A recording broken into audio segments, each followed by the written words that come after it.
Bible reading എസ്തേറിൻ്റെ പുസ്തകത്തിൽ നിന്നും chapter 2. അതിൻ്റെ ശേഷം അഹശ്വേരോശ് രാജാവിൻ്റെ ക്രോധം ശമിച്ചപ്പോൾ അവൻ വസ്തിയെയും അവൾ ചെയ്തതിനെയും അവളെക്കുറിച്ച് കൽപ്പിച്ച വിധിയെയും ഓർത്തു. അപ്പോൾ രാജാവിൻ്റെ സേവകന്മാരായ ഭൃത്യന്മാർ പറഞ്ഞത്, രാജാവിന് വേണ്ടി സൗന്ദര്യമുള്ള യുവതികളായ കന്യകമാരെ അന്വേഷിക്കട്ടെ. രാജാവ് രാജ്യത്തിലെ സകല സംസ്ഥാനങ്ങളിലും ഉദ്യോഗസ്ഥന്മാരെ നിയമിക്കണം. അവർ സൗന്ദര്യമുള്ള യുവതികളായ സകല കന്യകമാരെ ശേഖരിച്ചു ശൂശൻ രാജധാനിയിലെ അന്തപുരത്തിൽ രാജാവിൻ്റെ ഷണ്ഡനായി അന്തപുര പാലകനായ ഹേഗായിയുടെ വിചാരണയിൽ ഏൽപ്പിക്കുകയും അവർക്ക് ശുദ്ധീകരണത്തിന് വേണ്ടുന്ന വസ്തുക്കൾ കൊടുക്കുകയും ചെയ്യട്ടെ. രാജാവിന് ബോധിച്ച യുവതി വസ്തിക്ക് പകരം രാജ്ഞിയായിരിക്കട്ടെ.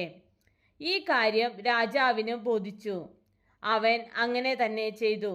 എന്നാൽ ശൂശൻ രാജധാനിയിൽ ബെന്യാമീനായ കീശിന്റെ മകനായ ശിമേയിയുടെ മകനായ യായീരിന്റെ മകൻ മൊർദെഖായി എന്നു പേരുള്ള ഒരു യഹൂദൻ ഉണ്ടായിരുന്നു. ബാബേൽ രാജാവായ നെബൂഖദ്നേസർ പിടിച്ചുകൊണ്ടുപോയ യഹൂദ രാജാവായ യെഖോനാവിയോടുകൂടെ കൊണ്ടുപോയിരുന്ന പ്രവാസികളുടെ കൂട്ടത്തിൽ അവനെയും യെരുശലേമിൽ നിന്ന് കൊണ്ടുപോയിരുന്നു.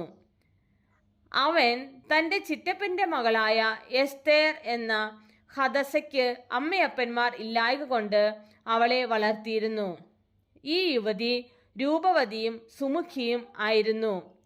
അവളുടെ അപ്പനും അമ്മയും മരിച്ച ശേഷം മൊർദെഖായി അവളെ തനിക്ക് മകളായിട്ട് എടുത്തു. രാജാവിൻ്റെ കൽപ്പനയും വിധിയും പരസ്യമായപ്പോൾ അനേകം യുവതികളെ ശേഖരിച്ച് ശൂശൻ രാജധാനിയിൽ ഹേഗായിയുടെ വിചാരണയിൽ ഏൽപ്പിച്ച കൂട്ടത്തിൽ എസ്തേറിനെയും രാജധാനിയിലെ അന്തപുര പാലകനായ ഹേഗായിയുടെ വിചാരണയിൽ കൊണ്ടുവന്നു. ആ യുവതിയെ അവന് ബോധിച്ചു. അവളോട് പക്ഷം തോന്നി. അവൻ അവളുടെ ശുദ്ധീകരണത്തിന് വേണ്ടുന്ന വസ്തുക്കളെയും ഉപജീവന വീതത്തെയും രാജധാനിയിൽ നിന്ന് കൊടുക്കേണ്ടുന്ന 7 ബാല്യക്കാരത്തികളെയും അവൾക്ക് വേഗത്തിൽ കൊടുത്തു. അവളെയും അവളുടെ ബാല്യക്കാരത്തികളെയും അന്തപുരത്തിലെ ഉത്തമമായ സ്ഥലത്ത് ആക്കി. എസ്തേർ തൻ്റെ ജാതിയും കുലവും അറിയിച്ചില്ല. അത് അറിയിക്കരുത് എന്ന് മൊർദെഖായി അവളോട് കൽപ്പിച്ചിരുന്നു.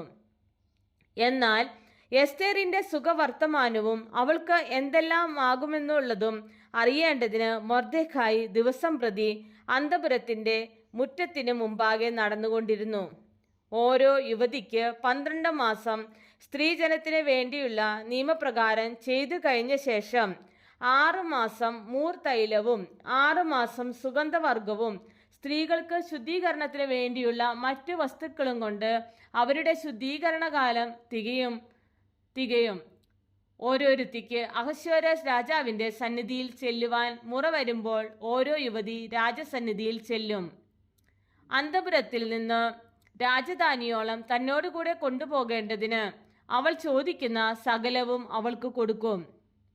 സന്ധ്യാസമയത്ത് അവൾ ചെല്ലുകയും പ്രഭാതകാലത്ത് രാജാവിൻ്റെ ഷണ്ഡനായി വെപ്പാട്ടികളുടെ പാലകനായ ശയസ് ഗസിന്റെ വിചാരണയിലുള്ള 2ാമത്തെ അന്തപുരത്തിലേക്ക് മടങ്ങിപ്പോകുകയും ചെയ്യും. രാജാവിന് അവളോട് ഇഷ്ടം തോന്നിയിട്ട് അവളെ പേർ പറഞ്ഞു വിളിച്ചല്ലാതെ പിന്നെ അവർക്ക് രാജസന്നിധിയിൽ ചെന്നുകൂടാ. എന്നാൽ മൊർദെഖായി തനിക്ക് മകളായിട്ടെടുത്തിരുന്ന അവൻ്റെ ചിറ്റപ്പൻ അബീഹയീലിൻ്റെ മകളായ എസ്തേറിന് രാജസന്നിധിയിൽ ചെല്ലുവാൻ മുറ വന്നപ്പോൾ അവൾ രാജാവിൻ്റെ ഷണ്ഡനും അന്തപുര പാലകനുമായ ഹേഗായി പറഞ്ഞത് മാത്രമല്ലാതെ ഒന്നും ചോദിച്ചില്ല. എന്നാൽ എസ്തേറിനെ കണ്ട എല്ലാവർക്കും അവളോട് പ്രീതി തോന്നും.